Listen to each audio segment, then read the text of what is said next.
And welcome back. This time we are going to be talking again on some tiebreakers, things that will increase or decrease your win percentage outside of bracket. This week, we're going to be talking about politics. I'm Levi. I'm Jacoby. And I'm Joe. And this is the Thought Vessel. Welcome to the show. As I said previously, we're going to be talking about politics. So this is how you play the players instead of playing the game. And not what you are seeing on the outside. Don't pay attention to that politics. Pay attention to the game politics. Always about magic. When we're talking about politics here, the reason it's very important is every single rotation, barring Ristic Studying player or something like that, you're going to play one land. Everyone else is playing a total of 3. You're going to draw one card. Everyone else is drawing a total of 3. You are at a disadvantage out the gate if it effectively becomes 3-on-1. So you need to be able to use players as a resource to help whittle down your opponent's life totals, remove major threats, take a player out so you actually have a fighting chance. This is a game very much where communication is going to be key, and if you're not effectively able to do that, it can negatively affect your win percentage. Just remember, no player is an island. You don't tap for blue. I might. But they do not have the land type island. Get out of here. It's a medical issue, Joe. Get good. Results. Anyways, Get good. So, becoming an island is such a wild statement. Listen, don't shame the man for wanting to be an island. I'm happy for you. You found your true identity. But jumping into the conversation at hand, everyone, talking, of course, with politics, first thing that we look at is, of course, deals and alliance. That's kind of the stereotypical when people think about politics. That's kind of what they go to. So hey, if you don't attack me from 2 turns, I won't blow up your commander kind of thing, and kind of the art of making deals. What has your experience been so far with this? Because I've noticed as of late, I feel like we've seen less of it as games have gotten a little bit faster and a lot more dynamic. I also think that the game pieces really amplify that as well. You don't really get a lot of the good politic pieces as you used to, because there's just certain cards that allow you to make those decisions a little bit better yourself. You can also probably say that because so many people are playing this game that they are leveling up on their own and not necessarily needing the help of somebody else. We're also seeing a lot more of the common player having access to stronger cards. So the arguments to be made in a politics situation for please don't do this or this are a lot less desirable. Because back in the day, you'd be like, please don't kill my cute 6/6 dragon. I know it's a big scary flyer, but I'll swing it at somebody else, is a much easier negotiation than please don't kill my Quark the Thumbless. He's only going to make my spells bad. Entirely different animal. And we get a lot more of these cards that it's like, please don't kill my dude. He only does, and you read a paragraph. Plus, typically, you also see so many different gameplay shows that show that anytime that somebody offers the deal, whether that be on the back foot or not, they can sometimes be still formatting that deal to benefit them in the long run. Consequently, you also can see someone who might be a little bit better on just the lawyerly talk be able to get by the letter of the law for what that was intended for the deal. Mm-hmm. I don't know if either of you have played before, but have either of you played fantasy football? Not at all. No. Never? With fantasy football, you draft players from specific teams, and based on their statistic performance, you get a certain number of points. So, for example, if I had a running back that ran for 10 yards, that'd give me 1 point. If they had a touchdown, it'd be 6 points. And then at the end of the week, you stack up with another team and see whoever wins it. You're able to make trades with players throughout the week and to get new people for your roster. If you're in a random fantasy football league or everyone's new, trades never happen. And I think a big reason why that is the same reason why a lot of players don't do politics is lots of versions high and you're afraid of getting screwed. I think whatever they're going to do, it's going to hurt me in some capacity, and I don't want to do anything. Game nights and other shows like that, I think, are to blame for that a little bit, because I feel like when you have in-game interviews and they know the results of the game, they can kind of hype up the deal. It's like, oh, I'm going to try to get over on this person, and kind of make it a lot bigger than it may have actually been in the moment. But going into the deal, and I think trying to figure out why the player might want to do something is a good way to kind of diagnose what their intention might be. And then you could even counter and try to get something else thrown on it. For example, if I am in a position of power where I've got all the negotiating leverage, I might have a more aggressive deal or offer than I would be if I'm kind of in that second or third place in the game, or I might be needing to team up with somebody. So if I'm in seat number 1, it might be I'm trying to get attack triggers going off. I can send this 10-10 at you, in which you will lose whatever you block with, and I'm not going to lose anything, but I don't get the damage trigger for Timna or whatever it might be. Or I can send this 1/1 creature, you take that 1 damage, I get my trigger, nothing else bad has to happen to your board. In that situation, I don't necessarily care whatever way they want to go. I'm just trying to get my damage trigger in. That's my motivation. And your motivation is to keep your creatures around or don't take 10 damage to the face.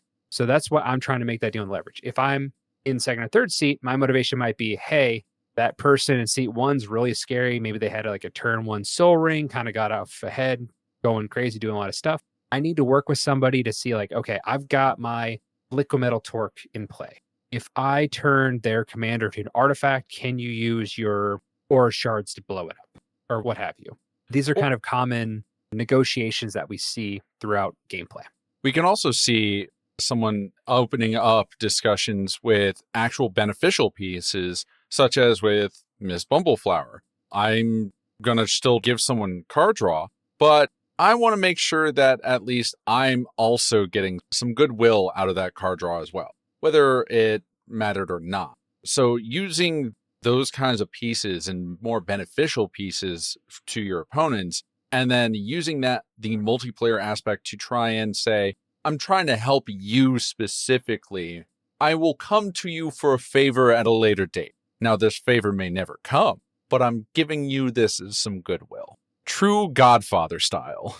I'm of an averse opinion when it comes to politics. I'm an advocate against what I call the big stick method. I distinctly dislike politics that involve, I'm going to threaten you by having the bigger stick, and if you don't like it, you either take the handle of the stick or you take the end of the stick. Hey, I'm going to swing at you no matter what. So you've not offered them an actual deal. You've offered them, these are your options, figure it out yourself. It sounds like a deal because you present it as, you could do this, but to me, it feels more like you've only splayed their options in front of them. You're not offering them anything. It kind of acknowledging that, hey, you could not take this damage, or it'd be cool if you did. Life.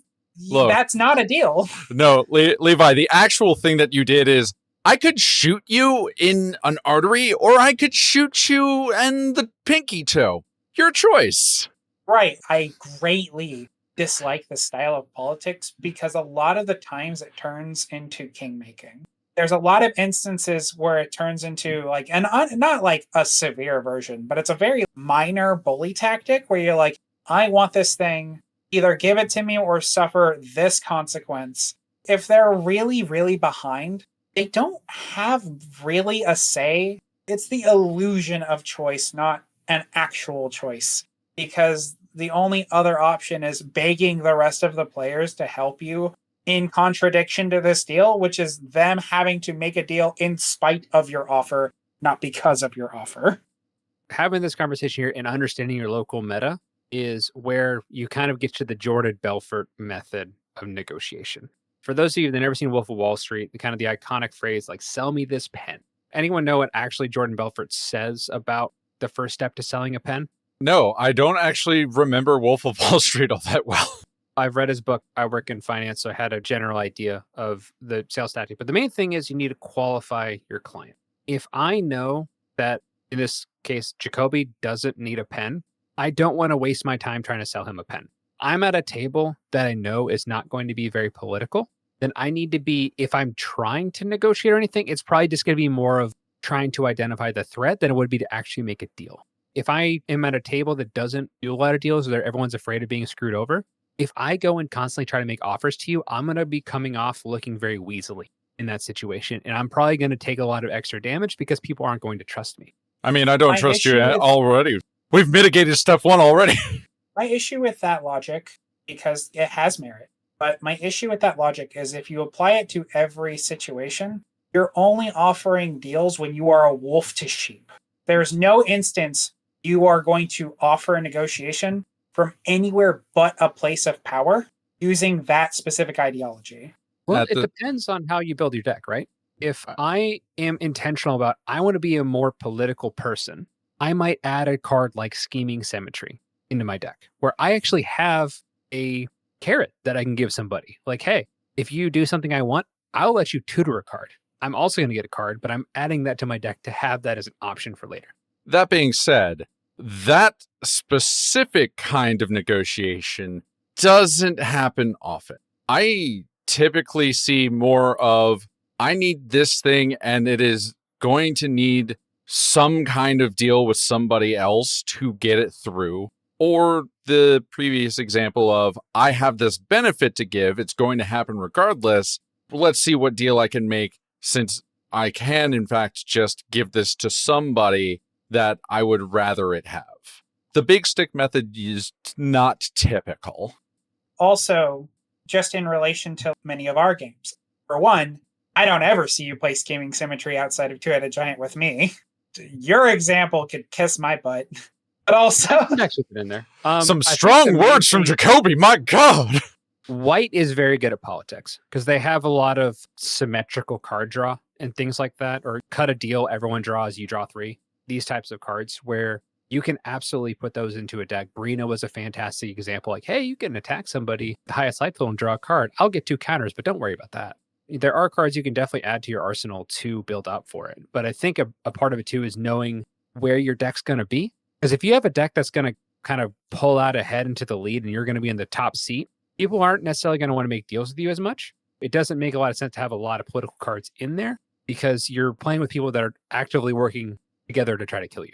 Also, there's a difference between a lot of the negotiations that you would do and playing political cards. If you're playing more political cards, you're trying to do more politics.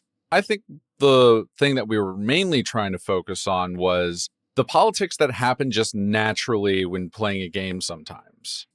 And I think that the next one we'll talk about here is a little bit of table talk and threat assessment. Having everyone on the same page as far as what they perceive to be the big bad wolf in that moment. Because no one's an island, so you constantly have this ebb and flow of allies to enemies where everyone is trying to identify like what is the biggest problem on the board. I think we have a tendency to try to make it 3-on-1 too quickly at times where everyone's trying to figure out who's number one threat, where the difference between number one and number 2 might be like 5%. They're very close. Sometimes even just 1%. And if everyone's teaming up, then the person who's number 2 is going to explode because they're so close to taking that lead. They have a tendency to kind of psychologically bait it to 3-on-1. and we also, in a lot of recent cases for me, and just throughout history, we have a lot of players who overcommit to dealing with a threat player to the point of pointlessness.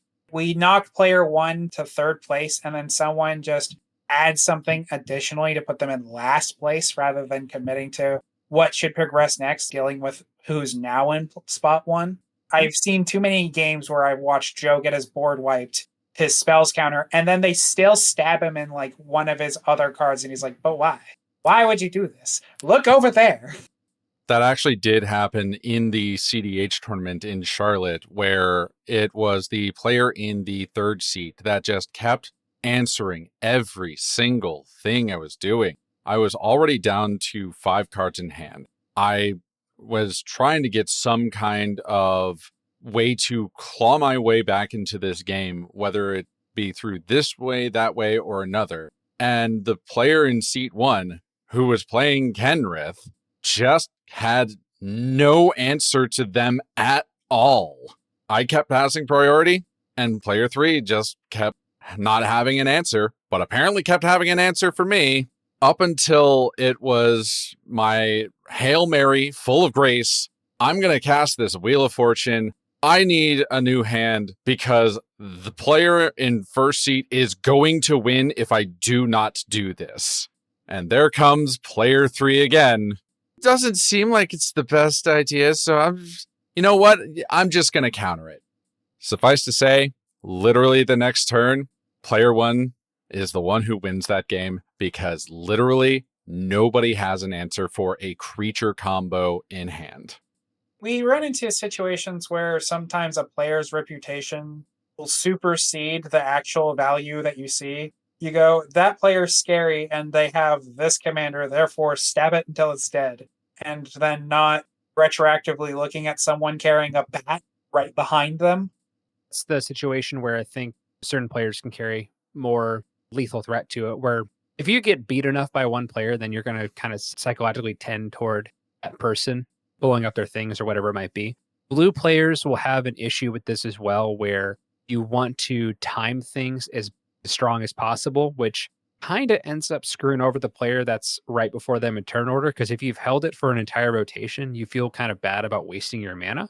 So then whoever is going right before you, like, well, I've got this counter spell, I should use it. I'm going to go to counter whatever their thing is. You want to use it on someone else's turn previously in case someone later on wants to do something. So it can make timing very, very awkward. Man, it's crazy that I also have a story for that because it happened at the second MagicCon Las Vegas where somebody was just starting to play a control deck and I just so happened to be after them where they just start controlling me and nobody else. Suffice to say, they lost that game because they only focused at the player in front of them for control. That was when I was playing my Brash Taunter Prismatic Bridge deck, too. They just countered me because they didn't know what I was doing. We also see this in really aggressive decks, something like Krenko, where they crank up the goblins, and if they're not dealt with, they're just going to turn to whatever person and kind of have the red is good, red is fast, and turn everything sideways at maybe one particular person thinking, yeah, I need to kill you, then pivot here, and then they just don't register. Maybe this other person has an edict, or just so you know, that other guy's got a no mercy. If you decide to kill him last, he's got things on board you need to pay attention to.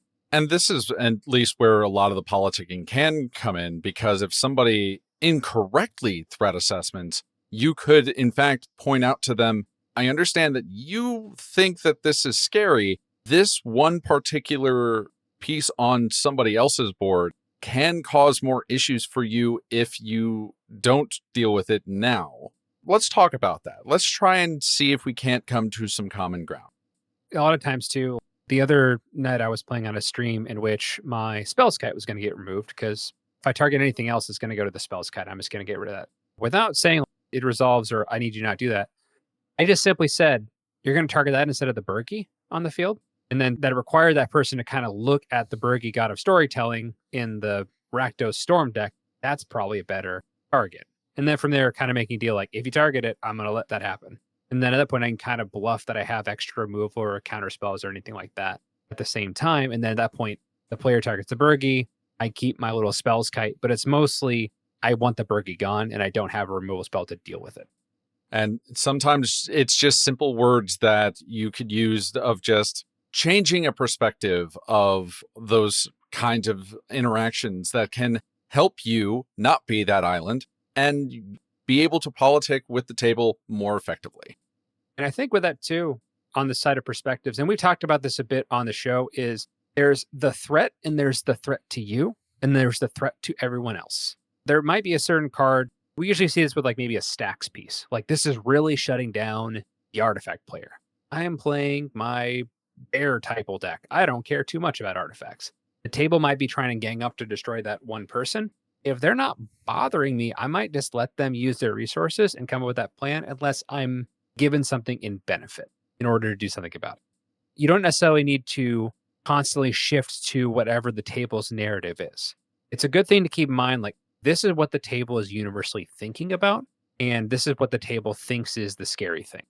Maybe you have a removal spell in hand, but if everyone's focused on that particular player, you let that ride a little bit longer, assuming that it can't just kill you out of nowhere. You can be in situations where everyone's scared of the bigger board because they're in green, they probably have hoof, and you're sitting there with enough to live if they just swung only you still, and you go, I got this sweet farewell in my hand for later when you commit your creatures somewhere else. And then you also have your main things when you're trying to think about all of those kinds of assessments, which is things you know, things you don't know, things you don't know you don't know. With all of that, and then you're trying knowns and your unknown unknowns, and you got your known unknowns. Correct. Because every single one of those, you know certain things are on the table. You don't know what is in their hand. And you definitely don't even know what they might be thinking in their head as far as that third option goes. I bet they're thinking this. You don't know that. You absolutely don't know that. Yeah, they go, oh man, he's playing Quark. He must be doing such big maths, and just the inside of my head is spilled milk. It's not even the hamster on the wheel. The hamster's gone home. Hamster spilled milk. Boondocks to SpongeBob references in the same segment. That's crazy. I keep forgetting that's a SpongeBob reference. That's not where I remember it from. And I think the next thing we'll talk about is reputation management. This, I think, is probably one of the more important aspects of Commander, in which being able to maintain your reputations. I'm pretty sure at this point, Game Nights Live from Las Vegas will be published. If not, super duper spoilers ahead. For those of you that don't know, Josh Lee Kwai won the game. He was using a Terra Enchantress deck, kind of forgot his commander was there for a bit, but it is what it is. Jimmy had made a deal with the professor early in the game in which he kind of rules lawyered it a little bit to be able to do whatever he wanted to do anyways. And it screwed over Prof to the point that he said, I'm not doing anything to the rest of you until Jimmy's dead. That was his commitment. And at that point, the professor had pretty much said, like, I'm a person of my word. This is what I'm going to do, period. As the professor was playing the game, it got down to 3 players. Foxy got knocked out. Josh had the ability to either overextend and take out Jimmy, which if it got to his turn, he was probably going to win. Order state was actually quite strong. Or he could do enough damage to keep the commitment for Prof together and then try to win or figure something out from there. What ended up happening was Josh did enough damage to Jimmy that at that point, a Sephiroth can come in and take Jimmy out, but it wouldn't be enough that you could fully commit to killing Josh in the crackback and then Professor would win. So in order to keep the reputation, he made it so the Prof had to kind of do his part, and then he still got hit for damage, but at that point he was able to put enough kind of lifelink on the board and get enough removal to get the blockers out of the way. And then he just chipped in for the win because everyone was kind of down to like single digits at that point. It was like really tight and contested. But Jimmy, playing the game, effectively lost the game for himself because he kind of tarnished his reputation by, I'm going back on this deal. At that point, you no longer have like an enemy. You've got a blood feud where someone's going to go beyond their logic and what makes sense for them to win the game to, I want you to lose because you stabbed me in the back and you screwed me over. And I think a lot of times there's really no way to assess this, but I would love to see the correlation of win rate versus personality type. Because I feel like people that are a lot more of a pain to deal with at a commander table kind of get knocked out because I just don't want to deal with you anymore. And I don't want to tell you that you're being mean. I'm just going to KO you and you're going to move on to a new pot. Or they just know your reputation from other games, not necessarily politics wise, but threat level wise. And you just kind of get that L because you do strong things. And even if you're not doing them right then and there, you can be a future problem. And I don't want to deal with you because of that. Unfortunately, the fact of the matter is, you look across the table, you see Turgrid as a mono black commander, and you go, yeah, player removal sure is looking mighty fine right now. And that's just how it do. Especially if you are, and kind of back to the deal making and reputation, if you're a player that says you're going to do something and then you go back on it, that's going to carry way longer than any blowout of a commander game would ever carry over. If you blow somebody out in a commander game, they might be like a little bit salty and go after you for the next level games or something like that. But if you go back on a deal, there are players that I have on like the no politic list where I'm like, if I don't trust you to hold up your end of the bargain, I'm not making no bargains with you. Like I'm shutting that down. It's easy to be in a situation where you end up having to look at somebody and just acknowledge it's like, yeah, you were just not someone I can politic. And certain games, you don't even have, like, you can't vocalize an idea or an argument. You just have to be like, well, sorry, please take 10, please take 20. And they go, but then they like try to thing and you're like, we've been down this road. No, thank you. And it could also just be that you have the reputation of just being overly loyally with your politics. where you will try and find every minute detail that you can wiggle out of. I've had letter of the law people, and I've specifically said, if you want to have politics with me, I need everything you want in its exactness in writing, and we do not have the time, so no.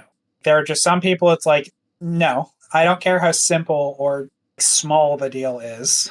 It could be as simple as, don't kill my bop and I'll give you a card. Like, nope, because some stupid, dumb garbage that's going to come out of your mouth when you go to offer me this card is going to be, by the way, also, please lose all of your creatures and this and this and this. And it's always some extra stupid hoop that they are like, yeah, jump through this, by the way. It wasn't mentioned before, but it's the requirement for the thing I offered you. At the end of the day, I think it's going to be a lot easier to win games if you're able to use your opponent's creatures and cards to your advantage in some capacity. We're not talking gaslighting anybody or lying to them, but just having them kind of see what you're seeing, because the enemy of my enemy is my friend. So at any time you have 3 enemies and you have 3 friends. Yes. On what the 3 frenemies. That's a good way to describe Commander. It's all frenemies. If you wanted to improve your politics, a lot of that is just going to be learning a little bit more about negotiation. Pods that do a lot of politics when it comes to deal making, they'll probably have a third player kind of be the moderator between the two and kind of like make sure the terms are what you're wanting them to be. And even in CDH tournaments, they in fact have a minimum on politicking where if somebody is still hemming and hawing, they just kind of go with the time for politics is over. And if you try to do a second round of kind of the same kind of politics, you could get a judge warning for that one. But was the time limit on that 11 hours? Unfortunately not. It's usually when a player has kind of already said, I don't think I can do that. That's when politics can be called by a judge. CDH is a bit weird with the politics because you're trying to do the thing that's most optimally. So spite plays aren't going to be as common and things like that, where if I hurt a player's feelings, there's a chance they might just sacrifice their game to take me out. But that's just kind of how this game can operate sometimes. People have their emotions, their feelings about what they want to do, and they're going to act upon them.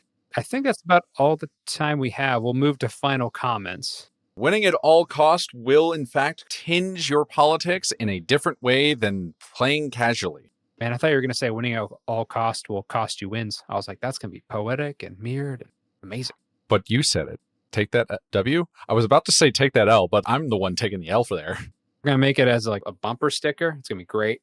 Remember, like all other things, politics follows the formula. You can pick your friends, you can pick your nose, but you sure better have a good argument to pick your friend's nose.